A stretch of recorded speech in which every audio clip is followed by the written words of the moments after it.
மீன்பிடி தடைக்காலம் 14ஆம் தேதியோடு நிறைவு பெற்ற காரணத்தினால் இன்று 15 திங்கட்கிழமை கிட்டத்தட்ட ஒரு 235-240 விசைப்படகுகள் மீன்பிடி தொழிலுக்கு சென்று கொண்டிருக்கிறது.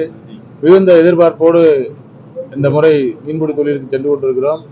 இந்த இப்ப இருக்கிற சூழ்நிலை பார்த்தீங்கன்னா, போர் பதற்றம் காரணமா பார்த்தீங்கன்னா டீசல் விலை 10 ரூபா லிட்டருக்கு 10 ரூபா கூடிருச்சு. எங்க பார்த்தாலும் விலைவாசி உயர்வு.